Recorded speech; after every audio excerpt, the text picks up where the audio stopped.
1 kilo de innovación, please. What kilo of innovation, please? Yo lo mandé en español, es 1 kilo de innovación. Bien, ustedes me conocen por ahí por una faceta más institucional de haber colaborado, bueno, con cosas como decía Hernán. Yo arranqué hace muchos años, de hecho arranqué a trabajar de muy chico con cosas vinculadas a esto. Yo a los 15 años ya trabajaba en temas vinculados a diseño, gráfica y demás. Y me parece que no soy yo. Y una cuestión que siempre ocurrió es que me gustaba desarrollar cosas. De chiquito, yo voy avanzando, ya algún día llegará mi charla. La que está en el pendrive, en el directorio que dice Eva Córdoba. Todos dicen eso. Claro, es un buen punto, todos dicen eso. Ok, bueno, ¿cuál es el punto? Siempre hablamos de generar cosas innovadoras. Yo un poco lo que les quería contar es, aparte de los juegos, siempre trabajé haciendo servicios de desarrollo de juegos, por lo menos en los últimos 15 años, 14 años, pero a su vez en paralelo y siempre con mucha reserva desarrollamos otras líneas de productos buscando realmente tener productos disruptivos. Bien. Bien. 1 kilo de innovación, ¿sí? Ah, perfecto. ¿Y tengo un puntero láser? No se ve nada. Bien. ¿Cuál es el punto? Es contarle un poco cuál fue el recorrido de toda una serie de productos que se buscaron que sean disruptivos, altamente disruptivos, y cómo fue todo ese trayecto hasta que pudimos conciliar, digamos, todos esos desarrollos en un nuevo lanzamiento. ¿Por qué 1 kilo de innovación? Porque a la hora de hablar de innovación, todos nos dicen, tenés que ser innovador, tienes que cambiar el mundo. Y yo decía, ¿qué es innovar? Primero, para decir qué es innovar, tenemos que estar de acuerdo, digamos, y avanzar sobre ese término de qué se trata. De todas las opciones, a mí me gusta la más simple, que es que se apagó todo. Ahí está. Que es cambio que se introduce en algo que supone una novedad. O sea, yo cambio algo y ese cambio que hice es algo nuevo. A mí me gusta mantenerlo simple porque la verdad, con los años, la palabra innovación me resultó cada vez más distante, porque hay como una cuestión de decir, crea algo nuevo, y nos basamos más en tratar de hacer un tubo fluorescente con forma de víbora que en hacer algo que genere experiencias que sean novedosas y cosas que gusten. Esto que les voy a mostrar es unas cosas que hacía mis inicios previo a los videojuegos, pero que requirió hace ya 20 años, construir todo. Y va. No. Uno más, quiere. Uno más, no quiere. La innovación sería que yo logre dar con esto y que no parezca un viejo senil. Pues, bien, acá el maestro de ceremonia. Ahí está. Bien, esto no tiene sonido ahora, pero básicamente, ¿qué es? Nosotros hace 20 años estábamos, no importa, desarrollando capítulos de animación de 15 minutos. Para poder hacer eso, y vean las fechas previo a la crisis del 2001, tuvimos que, desde aprender a hacer animación, construir las mesas de animación, construir los estudios de sonido, construir todo, porque esto se hacía desde la ciudad de Rafaela, una ciudad que tiene 100.000 habitantes y en ese momento tenía mucho menos. Y este producto llegó a estar avalado por la Universidad de Harvard, cartas de apoyo por lo innovador. Ahí era un producto educativo y tenía un montón de cuestiones. Un montón de cuestiones que claramente, si la fecha de cierre de proyectos 2001, no pudo sobrevivir a esa etapa. ¿Pero qué me dejó? Me dejó la gran enseñanza de que uno, si quería hacerlo, se podía. No importaba dónde. Eso hace que yo con el tiempo me haya animado a generar cosas en lo institucional y demás que ponen hasta una pequeña semillita que muchos hemos ido regando para que existan cosas como esta el día de hoy. Trabajamos 25 personas, la verdad que la inversión fue muy grande. Y bueno, el producto quedó casi inédito porque había llegado a la escuela y demás, pero no tuvo el alcance comercial. Esto fue en una evolución lo que después a mí me enseñó cómo hacer videojuegos y cómo buscar la solución, porque la verdad que el verdadero cambio que había era de cabeza del manejarlo vos, del no se puede al sí se puede. En esa línea empezamos a hacer videojuegos y demás, y yo dije, yo quiero volver, porque en un momento los videojuegos la verdad que lo hacíamos por trabajo y por una cuestión económica, pero yo quiero volver a meter los dedos en el enchufe, cosa que me sale bárbaro, para hacer algo nuevo. Esto fue lo que en los años 2013 a 2014, trabajando con Sebastián Ortega, productora de Sebastián Ortega, hicimos toda una serie de productos. Yo había visto Skylander, que justo había salido, y dije, ok, hagamos una versión de eso que tenga un complemento innovador que tenga que ver con televisión y demás. Se desarrolló todo un piloto, toda la serie, e incluso se llegaron a desarrollar los prototipos de los juguetes. Eso es un video, ¿lo podrías pasar, por favor? No se va a escuchar, pero eso que ven... Doris es parte de una nueva Magia. revolución en juguetes. Utilizando la base poder, podrás hacer que tus juguetes cobren vida dentro del videojuego. Nuestras personalizaciones y transformaciones únicas te permitirán jugar un juego diferente cada vez, haciendo que tus juguetes evolucionen a los límites de tu imaginación. Exploradores, una nueva forma de jugar. Este producto, lo que ven funciona realmente, es el prototipo que andaba, y estábamos re contentos con eso porque era un producto que del lado de la televisión nos decían, ¿de verdad esto se puede hacer en gran escala? Y decíamos, sí. Y del lado de videojuegos nos decían, ¿en serio tienen el piloto de televisión? Sí. Era una época que empezó a ser compleja para el tema de inversión, y acá realmente estábamos muy felices de lo que hacíamos, pero hubo un desafío que con el tiempo me enseñó mucho, que no llegamos a cumplir. El producto mínimo viable, el MVP de esto, era monstruosamente caro, y la inversión que había que hacer era estrafalaria. Y algo que no me había dado cuenta en ese momento es cuando la gente de la televisión, que en general la gente de la televisión son personas mayores, hoy cambió un poquito, pero el decisor tenía 60 y pico de años, decían, ¿de verdad se puede? Y vos se lo estabas mostrando andando arriba de una mesa, con un programa de tele y demás. No me daba cuenta en ese momento que lo que me estaban diciendo es, no entiendo nada y no me voy a animar a invertir ni por las tapas en esto. Me llevó como 4 años darme cuenta de eso, dice 2013, el año pasado creo que me llegué a dar cuenta de eso. Esto fue tan bueno en cuanto a nivel de innovación, a nivel económico, no dio sus frutos. Fue realmente un golpe fuerte en la empresa porque apostamos muy fuerte de eso. Cada empresa lo puso de su bolsillo, obviamente los recursos de la productora de tele eran mayor que los nuestros, que después de eso unos amigos que tenían una inversión muy grande en tecnología para realidad virtual y demás, me decían, Andrés, no puede ser que eso, con el tema de los juguetes, porque lo habían jugado, no pueda marchar, vamos a hacer algo con eso. Y así fue que nos pusimos a trabajar, increíble, en crear los juguetes. Y empezamos con una idea de hacer algo que era como una versión nueva de Playmobil, pero más interactivo. El primer coso fue ese, que la verdad que era, no tenía mucha onda, que digamos, pero seguimos trabajando y eso se transformó en este personaje que se llamaba Interactoys. Eran niveles pequeños donde uno utilizaba estos personajes. ¿Qué pasaba? Al principio habíamos empezado con la idea de impresión 3D y que se haga algo a medida. La cuestión es que íbamos escalando y no había forma, había que hacer los juguetes. En la época en que esto se hizo, Argentina, no sé si se acuerdan, hasta hace unos años estaba súper cerrada en la importación de cualquier cosa. Y hacer una matriz para hacer un juguete en la Argentina llevaba 9 meses, de 6 a 9 meses. Y valía 7 veces lo que salía a hacerlo en China, lugar del cual no se podía traer. No nos intimidó, seguimos avanzando. Creamos más personajes. Gente que trabajó en Metegol, en la máquina de hacer juguetes, estaba dentro de este equipo, en la parte de diseño. Y la idea era eso, tener personajes que sean lindos, que sean juguetes. ¿Qué pasaba? Vos veías Skylander, porque seguíamos sobre la misma tecnología, que eran como las estatuitas, y yo dije, yo no quiero estatuitas, yo quiero un juguete que uno se lo lleve a dormir, que el chico se lo lleve así, lo abrace, porque sea su juguete favorito. Eso requirió que un chip que tenían adentro del coso, en vez de ponerlo en la base para hacerlo estatuita, tuve que resolver trabajando, que vaya en la cabeza.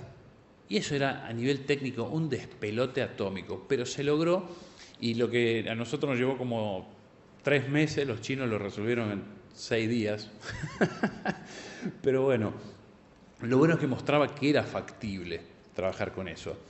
El tema de la importación, de hacer los juguetes y demás, era cada vez más un desafío, porque lo que empezaba como a hacer una pequeña tirada especial con impresión 3D específica, no se podía, nos decían, nada, déjense de hinchar. La cuestión es que seguimos avanzando, y ahí la única opción que quedó y que inversores nos decían, que tenían especialidad en juguetes, decían, es si esto se hace con matrices.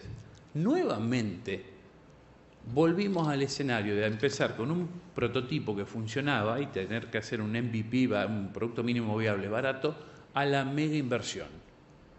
Y empezamos a perder un montón de tiempo, les digo perder porque la verdad que el escenario de Argentina era complejo, viendo si se conseguía inversión y demás. Y en ese interín también aprender de matricería, porque todos estos diseños que así se ven preciosos, a la hora de transformarlo en un juguete, ahí están, bueno, por ejemplo, ahí pueden ver que la chica, la princesa, cambió y era tipo una heroína y demás. Se trabajaba muchísimo en la cuestión de género para que realmente sea un juguete que tenga viabilidad internacional.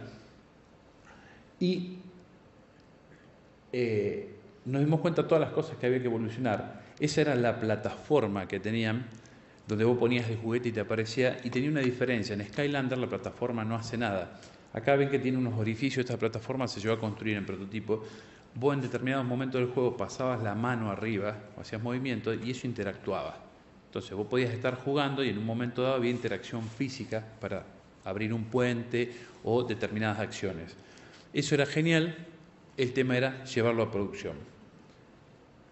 Este es un ejemplo de cómo puede evolucionar un personaje, claramente. La princesa friki, psicópata y temible de arriba se transformó en la bella de abajo. Y eso nos parecía genial. Lo que realmente era un desafío que tuvimos que aprender fue que ese personaje obrero de arriba tomó la forma muy agradable de abajo, pero después para hacerlo en juguete, cuando ya no nos daban otra opción que se fabrique el juguete, tenía que tener formas acordes a la inyección de plástico. Y tenía que tener, ven que la cabeza es hueca, porque ahí va el chip. Bueno, esto resultó ser un chino. Se transformó. Entonces, ¿qué dijimos?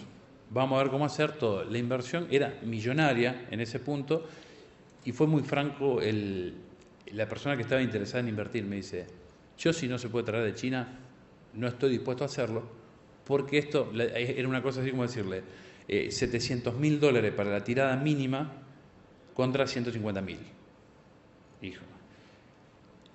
Ustedes vieron lo que yo vengo contando hasta ahora, que veníamos remando y dándole forma y demás, y vos decís, pase gol, pase gol, pase gol, se cae el arquero, está el arco libre y te tropezás y te cae de cabeza. ¿Eso qué hizo? Que el proyecto de golpe se volvió inviable. Fíjense que siempre tratamos de agregar y demás construyendo sobre lo que teníamos. Ahí yo dije, estaba desesperado, no les voy a mentir, no sabía ni qué hacer. Yo dije, ¿qué cuerno hago con esto? Y un amigo me dice, che, vos tenés la tecnología andando, los juegos lo saben hacer, ¿por qué no hablas con alguien que tenga los juguetes? Y durante una breve un tiempo que habrán sido unos 6 meses y demás, que también llegó a funcionar, se fusionó lo que nosotros hacíamos. Bueno, ese es un ejemplo de lo que era interactuar, lo que es el detalle de aprendizaje, de cómo hacer las uniones y demás. Fíjense todas las cosas que hay que aprender simplemente para no hacerlo mal. Y hablando con la gente de Mis Ladrillos, se fusionó toda esa tecnología en este personaje. ¿Para qué? Para agarrar y decir, bueno, teníamos la tecnología, podíamos hacer alguien que tenga listo lo de las matrices. Y la verdad que estaba bueno, pero nunca nos llegó a convencer de todo porque pasaba algo.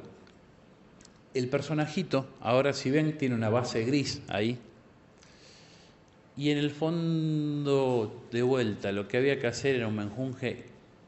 Y no eran los Playmobil, no eran los Interactoys, era un Darth Vader que se estrelló la cabeza contra el piso y no cerró. Yo a esta altura, no les voy a mentir, uno trabajaba haciendo juegos y demás, y esto era como decir el proyecto súper secreto. Yo me quería suicidar cada vez que queríamos hacer algo de súper secreto. ¿Por qué? Porque paso a paso, y remábamos, y había que reformularlo. Yo me quedé y el equipo con un montón de experiencia integrando tecnologías, pero no había producto. Y estamos hablando de muchos años ya, y muchísimo dinero, y muchas situaciones a superar. Viajando tiempo después, y con todo ese know-how, y yo dije, testarudo como un ladrillo, dije, bueno, esto algo vamos a hacer, ¿por qué? Porque se puede. No estamos entendiendo el mercado, se nos está yendo de las manos, se nos vuelve caro. Bueno, aprendamos todo eso y hagámoslo.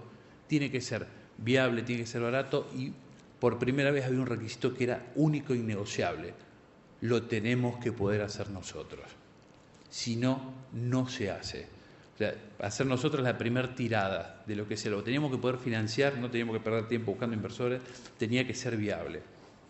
Ahí me hice amigo en un viaje de un muchacho que era una persona muy destacada en teatro. En realidad, que había vino por medio, charla y chistes. Él tomaba vino, yo tomo Coca-Cola, pero yo me reía solo y él también, y nos hicimos amigos. Y así surgió la idea de empezar a trabajar en una obra de teatro. Porque él me decía, che, loco, esto de los videojuegos está buenísimo, ¿qué podemos hacer? Imagínense cuando yo empezaba a contar toda la otra historia, me decía, no te entiendo un carajo, ¿qué podemos hacer con teatro? Y yo dije, a ver, bueno, déjame pensar. Y así fue que utilizando todo lo que había aprendido en videojuegos sobre interactividad, narrativa, secuencias, dije, bueno, planteé un borrador de cómo iba a ser una obra de teatro, tomando la esencia de un videojuego, donde solo los chicos podían atravesarlo. En ese proceso empezábamos y demás a discutir cómo tenía que ser, y ellos agarraron y dijeron, che, que sea con toda la cultura de pueblos originarios del sur, esto es re alienígenas ancestrales. Cuando lo veo yo digo, che, pero esto es un bolazo de ustedes, ¿es cierto? No, me dice, son las fotos reales. Dije, güey, a mí me encantan todas esas cosas. Entonces dije, bueno, vamos a darle. Y en todo esto empezó a surgir el tema de cómo era el hechicero, que era todo un camino de superación y demás cuestiones, donde lo importante era ver cómo se podía hacer para que la tecnología no se vea. Porque necesitábamos que sea mágico. Y la verdad es que yo había renegado tanto que a esta altura la magia era que salga el proyecto, porque ya estaba podrido. Y ahí fue donde se empezó a bosquejar este hechicero, ver distintas cosas, y apareció la idea de que tenga algún accesorio, que la tecnología esté escondida por ahí. En ese proceso, yo lo veo con las calcitas ahora y me desespera ver la imagen, pero bueno, en su momento era agradable. Y ahí fue donde surge una de las primeras cosas que nos estábamos olvidando. Era siempre una cuestión masculina y demás. Y ahí fue donde dijimos, che, ¿por qué no es una mujer? De hecho, se le ocurrió a ellos. Yo no me había dado cuenta, ni siquiera había reparado. Sí, es buenísimo, le digo. Además, es una obra que va a tener que ser guiada sin los padres, con chicos, obviamente una mujer lo va a manejar con mucha más sensibilidad, naturalmente. Y ahí aparece el elemento que es el cetro. Y yo dije, ya está, metemos toda la tecnología ahí, y en algún momento de delirio yo dije, bueno, hacemos que todo eso que yo sabía se vuelva chiquito, o se vuelva en una forma transportable. Y ahí empieza la aventura de vuelta, que lleva 2 años, donde ese soy yo en la etapa de prototipado de las cuestiones, pero algo muy lindo es que en todo este recorrido se pudo hacer el dispositivo final. De hecho, tal vez está acá, porque he trabajado con chicos de la universidad también. Franco Boizar colaboró muchísimo. Y eso que ven es arriba el dispositivo final, y abajo es cuando se empezó a ordenar los primeros componentes para hacer la tirada, para decir, sí, pudimos cumplir la meta de que la obra se iba a estrenar con nuestra capacidad de producción. Eran 10 chicos más la hechicera y demás. Lo que ven abajo es parcial, porque una parte me dijeron, no muestres todo, porque yo cuando dicen, yo cuento de esto, total, está bueno. Me dijeron, no, guárdalo. Bueno, es la apariencia final de ese cetro, se ve como un tronco. Bueno, eso está hecho con madera líquida, impresión 3D. Todo lo que yo había aprendido a través del recorrido se planteó en eso. Esto estamos hablando que tiene 1 semana de estar resuelto después de 2 años de trabajo. ¿Y qué es lo que es esa vara? Esa vara es un personaje más. Tenemos la capacidad en la obra de hacer que en un momento se le da el cetro al chico y como que le dan una rama y dice, bueno, que me da un palo, así. Y en determinados momentos de la obra nosotros podemos empezar a controlar lo que pase, que ese personaje hable, vibre, emita luces y demás cuestiones. Lo genial de esto es que puedo decir que después de todo este recorrido, estas son imágenes que tomamos, Jaén se va a estrenar en octubre, lo cual a mí me da una alegría de la vida increíble, porque realmente vieron lo que fue todo este proceso. Cuando yo hablaba de ponerle un nombre y puse 1 kilo de innovación, se refería el tema de la necesidad de que siempre podamos materializar, darle a nuestros usuarios la posibilidad de que eso se palpe, emocionalmente genere un impacto. Y lo más gracioso, porque yo trabajaba en una época con software, cuando decían, che, dame 1 kilo de software porque te lo voy a pagar más, porque esto que me está dando no sé qué, no es nada, es un email con un link. Todo este proceso me enseñó un par de cosas de cierre, que es, la innovación no se implementa, se vive.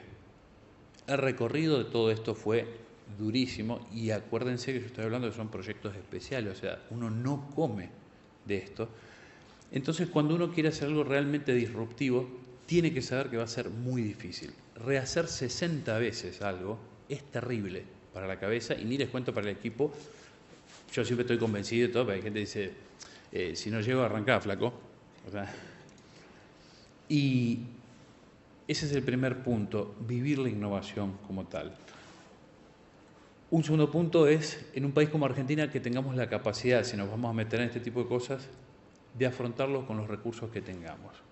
Cuesta mucho convencer, ayer ya el dólar bailaba una danza loca, eso pasó, en todo este recorrido pasó varias veces. Entonces realmente si es algo que no se puede abordar desde los recursos que tenemos, pensarlo muy bien, porque es probable que no sea bien recibido o que invierta mucho tiempo para darse cuenta que lo hubiesen podido hacer solos. Y la otra cuestión, que justamente yo siempre digo, es ponerle cariño. No se le puede poner cariño a algo que uno no quiere. Tal vez como reflexión final diría, de cara a la innovación, siempre fui muy radical y me animé a esto porque esto no era lo que ponía la comida en el plato, pero creo que es mejor ensayar con cuestiones más chicas, yo le llamo innovación marginal, tratando de mejorar, como pasa mucho en videojuegos, pequeñas incorporaciones o adecuaciones o mix que hagan que eso sea, digamos, sea un pequeño cambio bienvenido. Los cambios radicales no siempre son bienvenidos como uno lo cree. Parte de estos proyectos tuvieron un mal timing de mercado, algo que yo nunca había pensado. Me dijeron, los dibujos animados, yo cuando me hice amigo de la gente de Samba y demás, habían pasado 8 años de que nosotros hacíamos productos similares. Y yo dije, claro, nunca pensamos que en realidad no era el momento. Pensar si es el momento, hacerlo barato y poder ejecutarlo, quererlo y saber que es algo que se vive. Dentro de ese concepto es donde yo creo que se puede amasar 1 kilo de innovación y saber que es lindo siempre y cuando se pueda concretar. El resto de las cuestiones lleva tiempo y bueno, quería compartirles un poco eso porque tal vez no se conoce esa faceta de lo que hago, pero me parecía importante porque hace más de 20 años que uno está trabajando en esto y realmente cuando a uno le lleva 8 o 9 años y 4 proyectos para que algo tome vida, creo que vale la pena compartirlo. Muchas gracias.